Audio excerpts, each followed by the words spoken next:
we're going to start the stream off by giving PS4 niggas another L. Nintendo signals primary development focus shift to the Switch 2 as Switch 1 owners uniformly are migrating. That's right, ladies and gentlemen. Nintendo, the family-friendly platform, is doing what Sony is afraid of doing. Leaving you broke-ass, bitch-ass niggas in the fucking past. The Switch 2 has been out for 4 months. I repeat, 4 months. And Nintendo said, we've seen enough. We are now switching focus from the Switch 1 to the Switch 2. If you haven't gotten one already, oh well. And I love to see this. I wish Sony had the backbone to do this shit sooner. We'd be in a better place. A day after revealing its latest stellar sales figures, Nintendo has confirmed it will now shift its development focus to the Switch 2 and revealed that 84% of the console's early adoptees were players who owned the Switch 1. That's right, ladies and gentlemen. Although I will say I am disappointed in Nintendo fans for complaining about the pricing structure of games on the Switch 2 and then going out and buying the Switch 2. One thing I will say about the Minish Cap Mafia, unlike you PlayStation niggas, they actually show up to buy something. PlayStation niggas love to sit in clubhouse rooms and Twitter spaces and talk about how Final Fantasy VII is the greatest RPG ever made. And then we look at the sales figures and nobody bought it.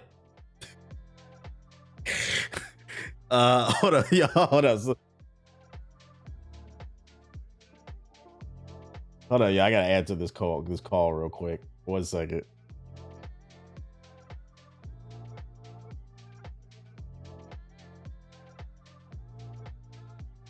Your resub just reminded me to unsub from Poison Ivy's OnlyFans before Selena sees this month's bank statements.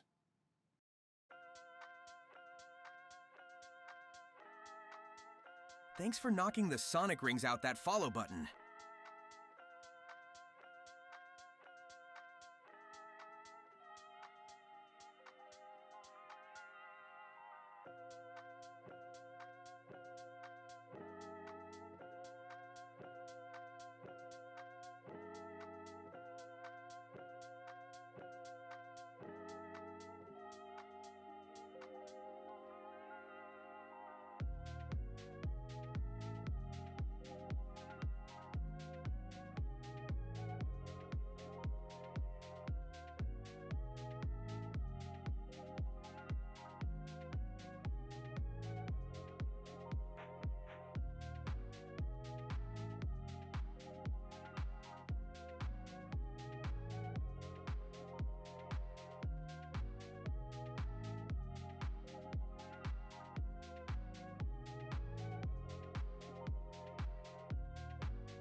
Dad, don't ever pick up your phone when drunk women call. Anyways, back to what I was talking about. You shaking your head at your phone is killing me. Just like, bro, get off my phone. I'm wasting my unlimited minutes. Anyways, back to what I was saying. Nintendo is doing what Sony is afraid to do. They said we are doubling down on the Switch 2. This is the platform of the future. The Switch is damn near a 10-year-old console. It's going to hold back game development for us, and we want to double down and focus on our new platform, even though that platform is underpowered too. Which also would probably explain why they're probably focusing so much more on the Switch that much sooner. But, you know, you know that meme, the space meme, like what society would be like? Yeah, like, man. This one right here. This is what society would be like if we ditched the PS4 fucking 5 years ago, bruh. This is what it would be like. Thank God Nintendo is doing what fucking Sony isn't afraid to do. Now, the Switch 2's first 6 months have been marked by a smattering of exclusives such as Mario Kart World and Donkey Kong Bonanza, but also a series of paid upgrades to existing Switch 1 games like Zelda Breath of the Wild and Mario Bonanza Party Bonanza, and cross-title gens like Pokemon Zod and the upcoming Metroid Prime 4. Nintendo now appears to be suggesting that its future release slate will likely be more orientated to Switch 2 exclusives, likely buoyed by the huge success of its new machine. Perhaps it's not a surprise to see such a huge percentage of Switch 2 players upgrading from Nintendo's prior console, but what's interesting here is a breakdown provided by Nintendo showing how smoothly the company has picked up its early Switch 2 adoptees over the Switch generation, relatively even year by year. The largest group of Switch 2 players are those who bought the Switch 1 back at launch in 2017, but the group of those who acquired the Switch 1 in the following few years are not too different. Meaning the Minish Cap Mafia comes through. If you identify as a Minish Cap Mafia member, you are most likely to wait in line with a GameCube controller tied around your nipples, ready to buy the next Nintendo product, despite the lack of games, because you just want to see Nintendo win. Currently, 84% of Switch 2 owners transition from the Switch. Nintendo wrote, this high percentage shows that many consumers who enjoyed the Nintendo Switch are smoothly transitioning to the Nintendo Switch 2. I love the way they phrase that. They are smoothly transitioning to the Nintendo Switch 2. Guys, that's corporate talk for Nintendo niggas is not broke. Give it up for Nintendo niggas, man. I'll be honest, we should know Nintendo niggas are not broke. Like, PlayStation niggas love to be judgmental and crack jokes and shit like that. But I don't think the average Nintendo nigga is broke, because not only do they own the platforms and they support them, but you got to keep in mind, Nintendo niggas usually have like Hyrule shields and swords on their wall as decorations. Them niggas got a fucking... If you go to the average Minish Cap Mafia's computer desk, their battle station, at their computer desk for a Minish Cap Mafia, on top of their monitor is going to be a Minish Cap. And then they're going to have probably like a soda, an energy drink, or like a coffee to the left. And after that, the rest of the desk is going to be the mouse, the keyboard, and just a shit ton of fucking amiibos. Matter of fact, don't ever play a first-person shooter with a Minish Cap Mafia member. You get into Battlefield 6 with them. Them niggas' aims is probably just horrible, because it's just amiibos all over the desk. They bumping their elbow and shit like that, bruh. Yeah, they probably sitting on a blue shell up their ass.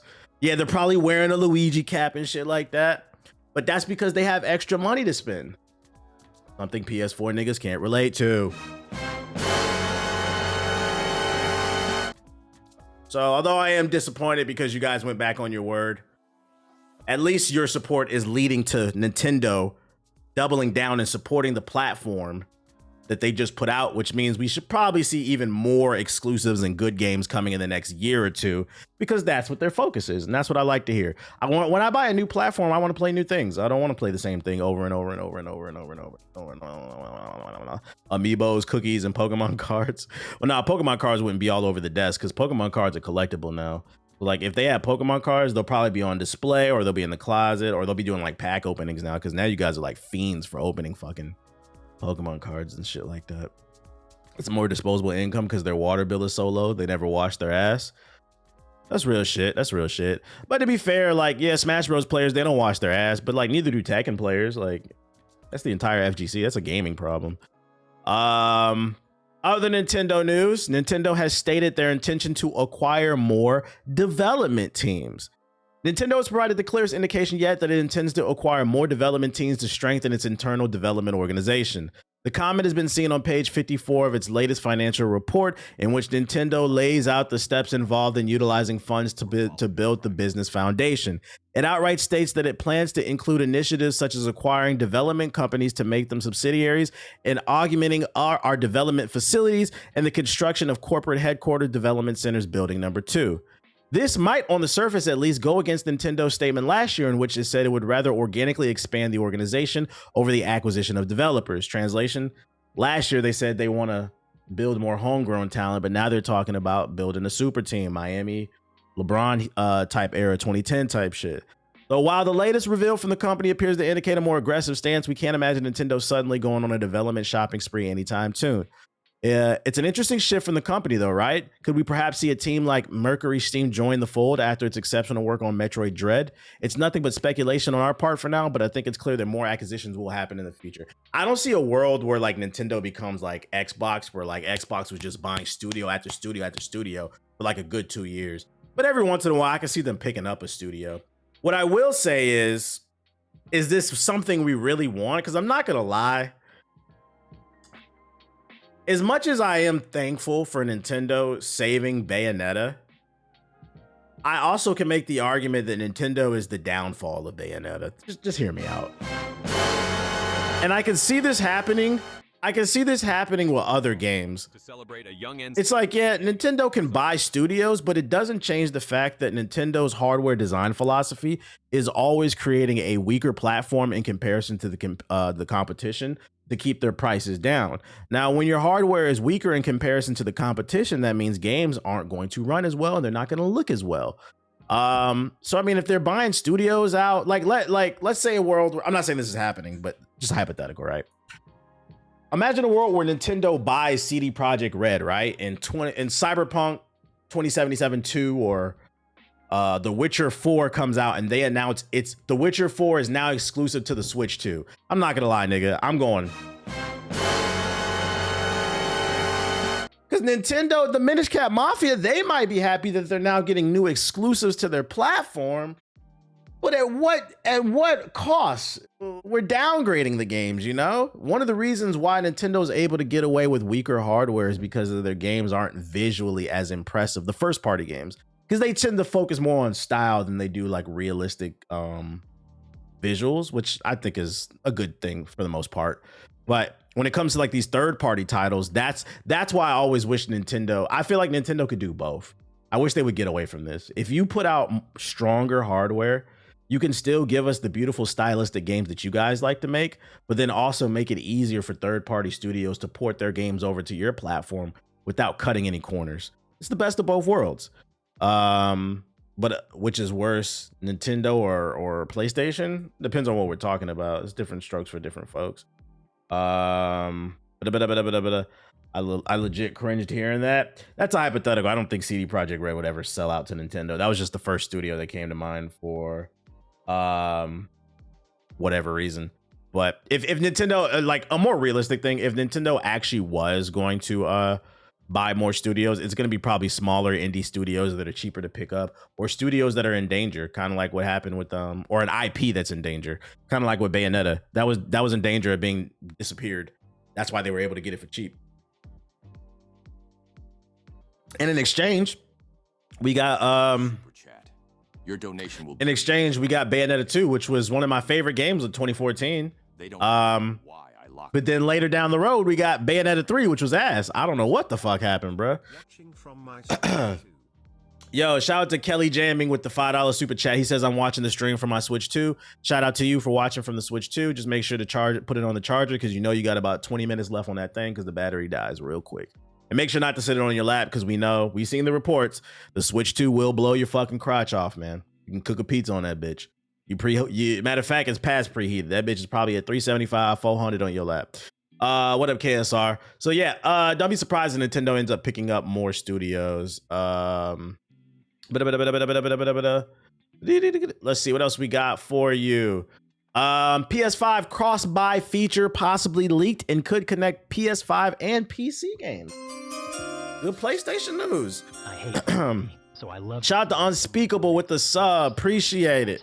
Shout out to the new subscriber. Leaving the job right now. Okay. Shout out to being employed. New images for a cross-buy system have been spotted on the PlayStation Store, sparking speculation that Sony might be looking to introduce cross-platform purchasing of some kind in the future. The graphics for this were spotted online by Amethyst on Twitter and corroborated by a reliable leaker, Dia Labs. According to Dia Labs, the cross-buy tags were added by Sony all the way back in June 2025, but the company's definition of this term could be unknown. For comparison, Microsoft offers a cross-buy feature where Xbox games can be played on PC and vice versa. Could Sony offer a similar deal, considering that has been more of its first-party games available on PC after a period of exclusivity on the PS5? That's unknown, but it is worth pointing out that Sony previously used cross-buy as a term for games sold during the PS Vita handheld era. If PS3 or PS4 owners purchased certain games back then you would get the PS Vita version for free, which is true. I have a PS Vita. I remember that. The one that comes to my mind off the top of my head was PlayStation All-Stars. I remember I bought PlayStation All-Stars on the PS3 and I got it on the Vita for free. Shit was great. Allowing them to access one game over multiple platforms, the service was eventually phased out, but at the same time, it's a major draw for the PS Vita owners. With the PS5 portable handheld also rumored to be in development, having some form of cross-buy that links between home and handheld consoles could be a way to drum up interest in that potential hardware. Maybe they're saying this has less to do with the PC and the PS5 and more to do with the rumor. For those unfamiliar, there's a rumor that the PlayStation 6 will launch alongside a PSP 2 or a PS Vita 2, some type of handheld, and maybe they're bringing that back kind of like what they did with the Vita. That would be cool too. Or here's something better. Sony, if you really want to prove you for the people, why not do both? Why not launch the PlayStation 6 alongside the PSP 2? And when I buy a game, I own it on the PlayStation 6, the PSP 2, and PC.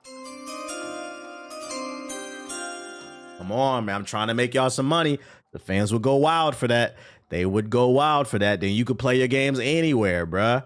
While it remains to be seen what own is a strong word. Come on, man. I'm trying to put some positivity into the universe, man. Yesterday gave me some hope, so let me give you niggas some hope, bro. While it remains to be seen that what form cross-buy takes, if Sony pushes ahead with it, fans of the PlayStation Portal handheld can look forward to a major update for that streaming device. After a year in the beta, cloud streaming for the PS Portal has officially arrived and is open to all PS Plus Premium subscribers. The game library for cloud streaming has expanded to almost 3,000 games, and several new features have been added to help users play games in different streaming modes. They got to do something, especially with the rumors of the new Xbox being some type of hybrid PC. For those who haven't been keeping up, the rumors are that it will still be an Xbox with a traditional console UI, but then if you go into the settings, you can boot into traditional Windows and then also access Steam and other stuff. If they're trying to go for this kind of hybrid thing that could appeal to, because some people are arguing, well, why would Xbox want to do that? And I said, I could see that if they price it correctly, I could see that next Xbox hybrid gaming PC console appealing to people who are interested in getting into gaming PCs, who heard about the Steam sales and the fact that we don't have to pay for online, but they're too scared or lazy to build a PC. I can see a world where that could work, but it depends on how they price it, because the rumor is it also is supposed to cost $800 to $1,200. I don't know about that. At that point, just build a PC. But if Xbox is taking that route and they're trying to find some type of quality of life features that could appeal to people, Sony needs to do the same thing. And ladies and gentlemen, this is why competition is good. And this is why I said, you know, it's cool to get our jokes off here and there, but at the end of the day, I don't want to see Xbox fail. I don't want to see Sony fail. Whenever I criticize them, I don't want to see Nintendo fail. It always comes from a place of love. I want to see you guys do better, because at the end of the day, when they do better and they compete, we, the consumer, get the best price and the best experience. How would you feel if the PSP 2 had no game slot and it was all digital? That'd be unfortunate, but I wouldn't be surprised.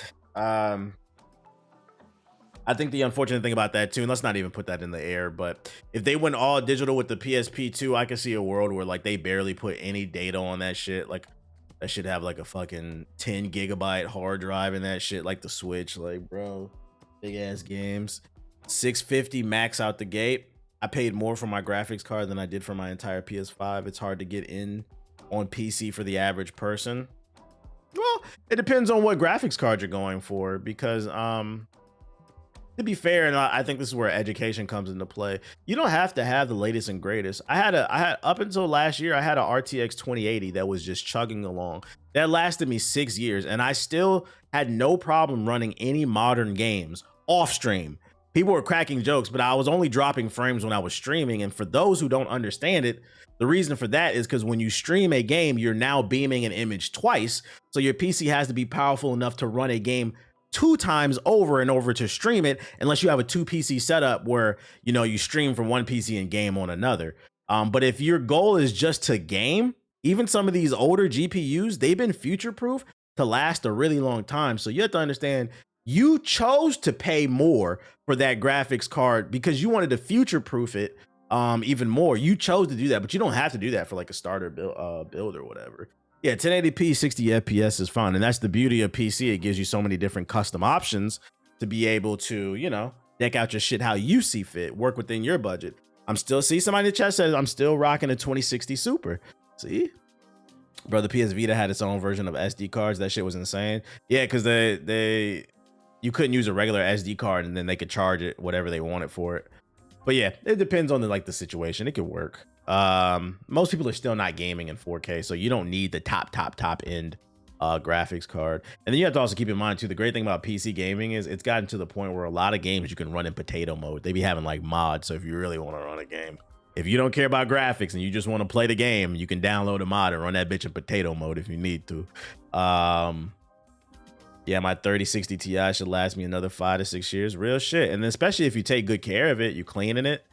That's a lot of reasons some of y'all PCs be dying. That bitch can't breathe, bruh. Got all that damn smog in the damn PC. Got the damn the lint and shit. I just upgraded from my 3070 Ti and it ran everything that was optimized. Yeah, I got a 4080 Super last year. I'm not upgrading for... It depends on what my money's looking right, to be honest. But I would like to not upgrade for at least another 5 years. My last one lasted me 6 years, so I would like to hold this PC for 5 years, try to take care of it. But if my money looking right, I might upgrade, because for me, I'm blessed enough where I can make it a tax write-off because this is my job. But if this ain't your job, that don't matter. You can hold your shit for a while. Plus them 5090s, them bitches was ass. Yeah, play it on the N64 type graphics and shit. What other news I got for you? Oh, more Sony news, more positive Sony news. We just talked about the potential of a PSP 2. This bullshit that they released last year, the PlayStation Portal, which is just a streaming device, is basically a PS5 controller with a big ass screen in the middle that allows you to stream your PS5. For some reason, they cost $200. I don't know why. But anyways, Sony's PlayStation Portal handheld just got a lot more usable. Sony's PlayStation Portal handheld now fully supports cloud streaming, letting owners of the device play games like Astrobot, Fortnite, and GTA 5 via the cloud without having to connect directly to a PS5. That's right, for those who don't know how this works, your PS5 has to be online or in sleep mode, and then you could stream that PS5 to your PlayStation Portal. That is no longer needed. Now you can connect directly to the servers if you're connected to Wi-Fi, and you can use the PlayStation streaming service to just stream from their servers. So it's still a streaming only device, but it is giving you more options on how you can stream. Meaning that technically, let's say you got like a niece or a nephew and they want to play PlayStation games, but you don't want to buy them a PS5 or a PS5 Pro. Technically, you could buy them a PlayStation Portal for, because I guess they dropped the price, $150, $200, whatever it costs, and then their parents can get them the streaming service. Okay, that's a light W. It's just the only problem with that is because you don't actually own a PS5. You gotta always be online, which could be a hit or a miss. Yeah, you gotta have good Wi-Fi for that. Also, how does that work? If you buy a new PlayStation Portal and you don't have a PlayStation account beforehand, you got to log in on the PC and do that shit, or does it let you do it from that? I wish this was an actual handheld. I hope they don't do this with this new handheld that they're working on. I keep seeing it on sale at Costco. It was tempting. I was tempted at one point. It was on sale. I saw it at Costco on sale for like $100, but I don't play my PS5 enough to warrant it.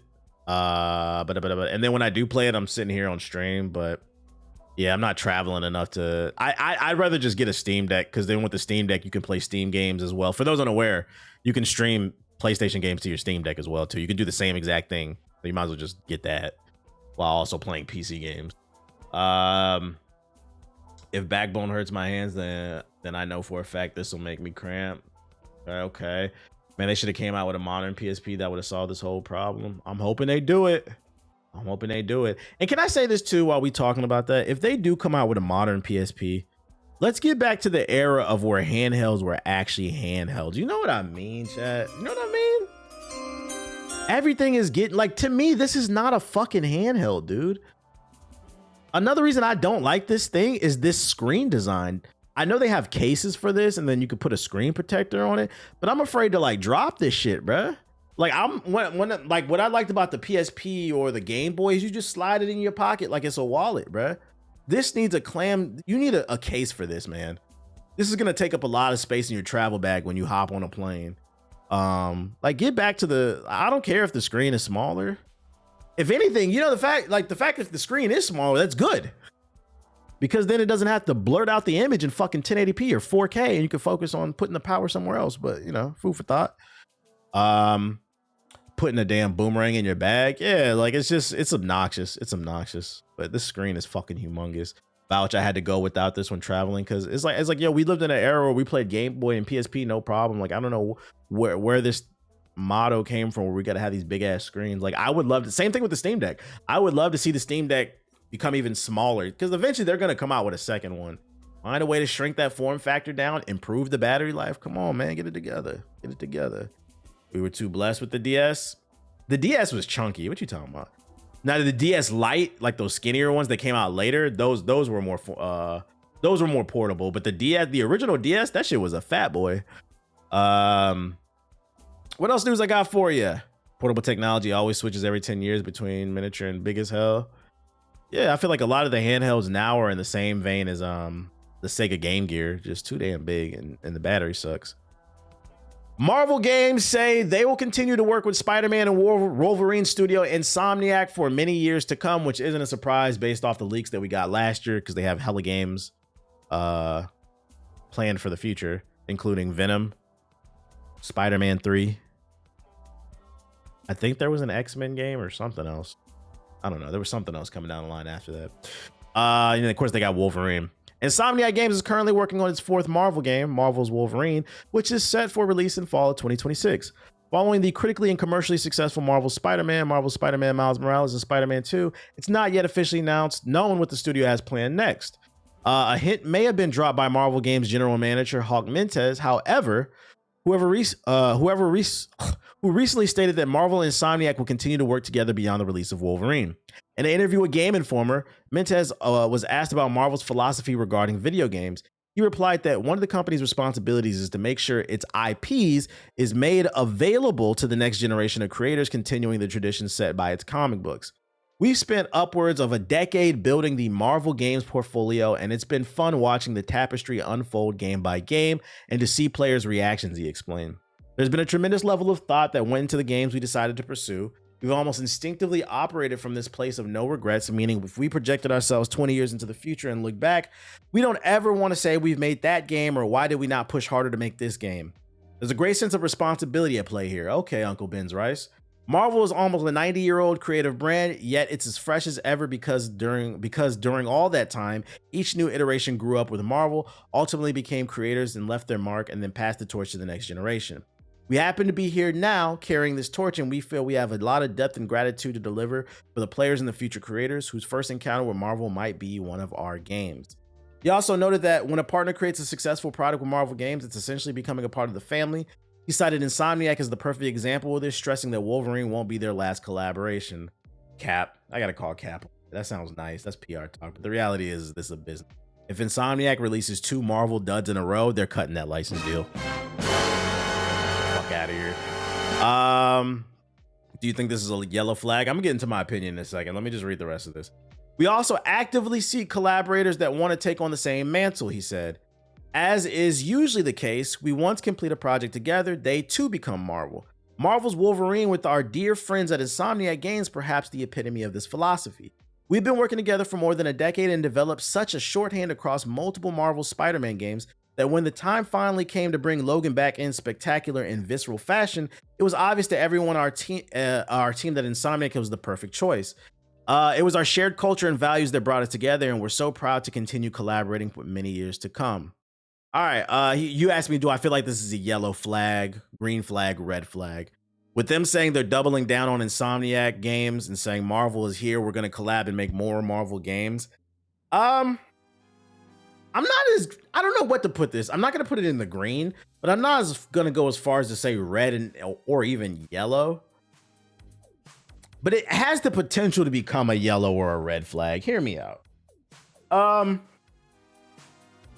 I think that my issue with Insomniac is they haven't shown enough versatility. So I want to see it. I think my opinion will change after Wolverine. I want to see what they do with Wolverine, because I'm worried based off of that leak footage that Wolverine will just be Spider-Man 2, but instead of swinging around, we're now climbing on walls with his claws. If you saw the leaked footage, look it up. It looked a little Spider-Man-y. It looked a little safe. So once I see if they stick the landing with Wolverine, then I'll have more faith in them. But I'm more worried that Insomniac is a one-trick pony.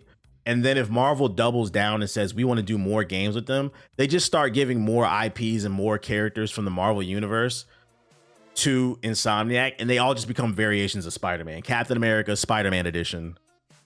X-Men, Spider-Man edition. That's what I'm worried about. But I'm going to reserve judgment. I'm going to be fair and see what they do with Wolverine before I pass full judgment.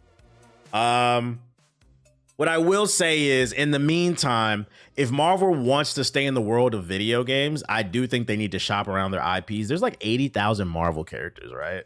Here's another issue I have with Marvel, right? They need to do more innovation and not play it safe. I think they need to find ways to keep the formula interesting, but Marvel has 80,000 characters, right? Why only work with Insomniac? Back in the day when Marvel and DC games were asses because they were all rushed. It was a quality issue, right?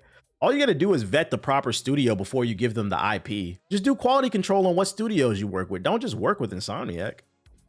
In my opinion, why not give a Marvel character to Respawn? The people who made Jedi? Come on, man.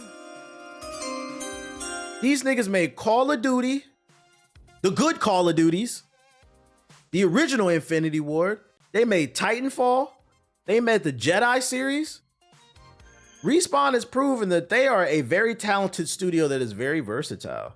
So why not give it to studios that are proven they can do things. Because like I said, they have 80,000 characters. And then here's another thing and this is more on the Marvel side of things, besides the studios. Shout out to Ab with the sub, appreciate it. I would like to see them give more characters chances that are a little bit more obscure. It doesn't have to be a D-list Marvel character, but maybe a game centered around a B-tier type of character. Yeah, Apex 2 as well, 4 bangers. Maybe a Marvel game centered around a B-tier Gary. Yeah, like a Moon Knight game or something like that. So you a real Marvel Rivals has proven that it can work. A lot of characters that were never popular before have blown up because of Marvel Rivals. And I feel like a lot of people forget that a lot of Marvel's characters were not household names until the MCU. Iron Man was not a household name. Hawkeye was not a household name. Luna Snow was not a household name before Marvel Rivals. So like, as long as the game is good, they could raise the profile of a lot of different characters, which could lead to more things. A Luke Cage game, an Iron Fist game. Yeah, there's so many different cool characters they could do. Like, why, instead of just sticking to their S tier characters, why not go for that A or B tier game character type shit? You said Guardians of the Galaxy? There was a Guardians of the Galaxy game. You niggas didn't play it, and it was actually great, by the way. It was fucking great. Niggas said Guardians of the Galaxy. There was a Guardians of the Galaxy game. Criminally underrated. Guardians of the Galaxy played like a mix between Mass Effect and Final Fantasy VII Remake. It was really good. If you haven't played it, you can get it for cheap too. It was mid. That shit was not mid. That game was really good. That was a solid 8.5. That game was actually really good. Not the game, I mean the movies. Okay. You meant the movies, the Guardians of the Galaxy. Yeah, Guardians of the Galaxy were nobodies before the movies. No, that's facts. We need a Hulk game. I'd argue Hulk is like an A S tier character, but like I would take a Hulk destruction type of game. That would be fun. Just a straight power fantasy. Yeah, just I want to see more from Marvel. Like dig deeper into the bag and give us games on characters that we don't expect. That's how you build brand loyalty and awareness for a character. You can't just keep doing more and more Spider-Man and more Wolverine. That was the problem with the X-Men movies in the late 2000s. The movies were called X-Men, but really it was fucking Wolverine in the X-Men. And to be honest, the only great Wolverine in the X-Men was that damn cartoon. Yeah, I said it. I'm still upset by how that show never ended properly. We need like a Storm game or something, bro. I don't know, man. Dark Souls Ghost Rider game. Hey, that could work though. That could work. Fighting demons in hell and shit with your fire whipping shit, bro. Yeah, we needed that Black Panther game, bro. We needed that shit. We're still sort of getting one with the Captain America one, but we'll be keeping an eye on this, man. A Dice Hulk game. What games has Dice made besides Battlefield? I get where you're going with that because of the destruction. I wouldn't trust Dice though. I literally don't know them from anything besides Battlefield Dice game. They made Battlefront, nigga. Said Battlefront. Battlefront is Battlefield with a Star Wars coat of paint. Cut it out. This nigga said Battlefront. Cut it the fuck out. That's the same game. Yeah, I said it. It's the same fucking game. Cut it out. Just put Space Wizards in that bitch. Mirror's Edge. Did Dice make Mirror's Edge? That was a long time ago. Dice Games, EA. Let's see, Dice Studios, R Games. I don't remember who made Mirror's Edge. Bro, why is the site loading like this? Let's open up that. Let's see. R Games. Oh, they did make it. Did they make the original? Did they make the original Mirror's Edge? Or did they make the sequel? Because the sequel is ass. Which one they make? Yeah, all their games, look, all their games are pretty much Battlefield. And even still, that's only one game. They made Midtown Mad. You guys remember that? Midtown Madness 3? They did both? Okay, so they made, damn, what happened with the second one then? Yeah, I'm not gonna lie, I wouldn't trust Dice then. They kind of 50-50. Outside of, they can't even make a consistently good Battlefield. And then they won for 2 on Mirror's Edge. So yeah, I wouldn't give them a Marvel IP. I wouldn't trust them to make a different type of game. Midtown Madness was heat. I remember Battlefield Heroes. Yeah, Dice need to spruce up their resume a little bit. But then again, it's probably EA's fault why they can't make a different game, because EA like to just milk shit. Other news, Arc Raider reviews have dropped. Lots of 10s, lots of 9s, lots of 8s, lots of 7s. Not 7s, but 8s. The Open Critic is currently sitting at a 93 overall, and the Metacritic is sitting at an 87 overall. Somebody tagged me in a post. So, which, by the way, I highlighted on the stream all the time. Gaming is not dead. I'm showing y'all different games to play. I've given you lots of different genres. I streamed this game yesterday. I enjoyed it. Why is Darius Garland trending? Hold up. To the idea of Shadow having a BBC, that only Sonic donation. Oh, he's back this week. God damn. Get the chance to glaze. I don't know how you niggas managed to do the same shit at the same time. Oh, they're saying he's coming back this week from injury. Shout out to the Black Guru with the sub, and shout out to Kane Snow with the super chat. Appreciate you. I would give Iron Man to Avalanche Studios hands because of the Just Cause series. The destruction and the flying. Yeah, I could see that. I could see that. That could be fun. Just saw this on Twitter right now. Hold on 1 second. Keeping it in the realm of Arc Raiders, though. Somebody, you got Garland on your team? Nah, but I was playing somebody who did. Somebody tagged me. Somebody tagged me in some shit about that. Oh, here it is. Ball Caesar said we got a gun and a ball. Gamer take. Ball and gun gamers. So apparently Shroud said, do not let Expedition 33 win Game of the Year over Arc Raiders.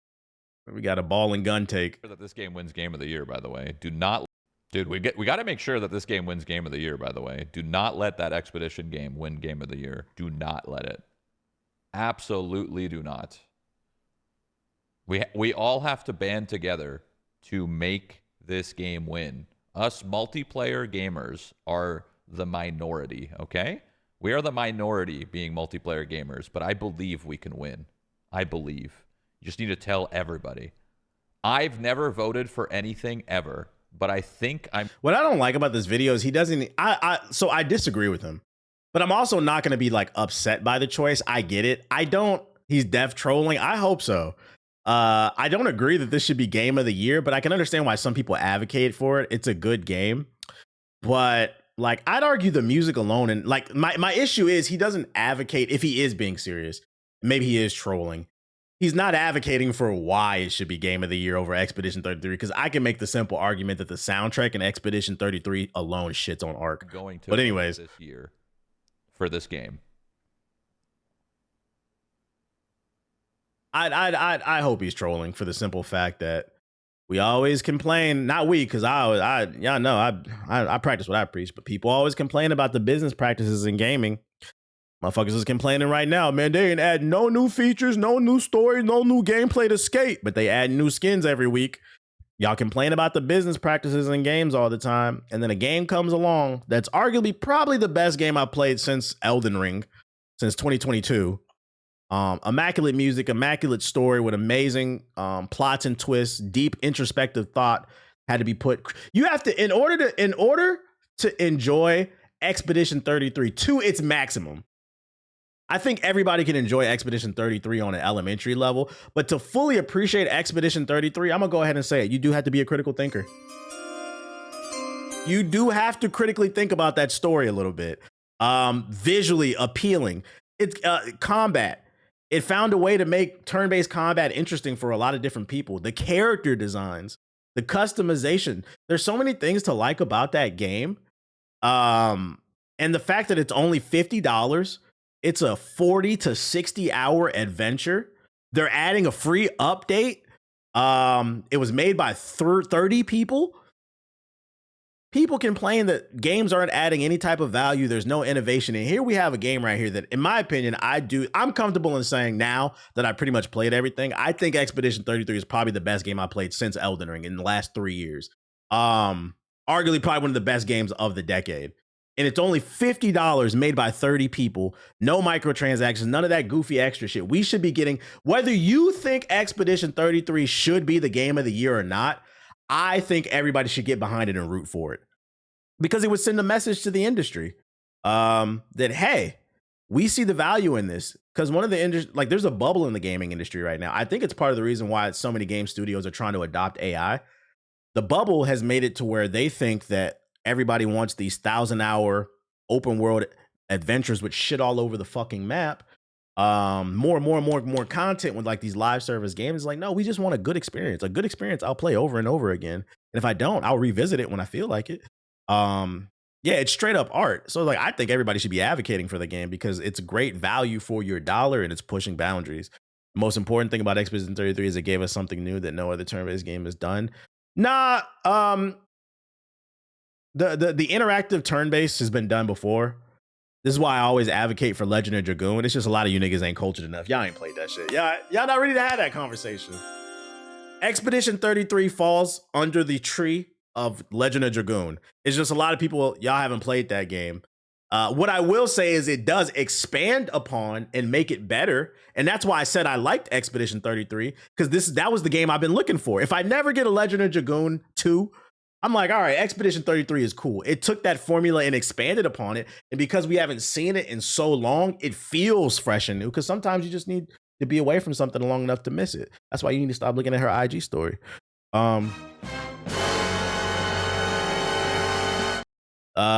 Damn, glad to hear I'm not the only person who played that joint. It's a cult classic. Play that shit. Can we get a remake or something like that? He said I can't get enough. So no, the RPG elements, the interactive turn-based, that's not new. It's not done very often. But yeah, I think that's why we should be advocating for it to win, because I think it just gave a lot of value.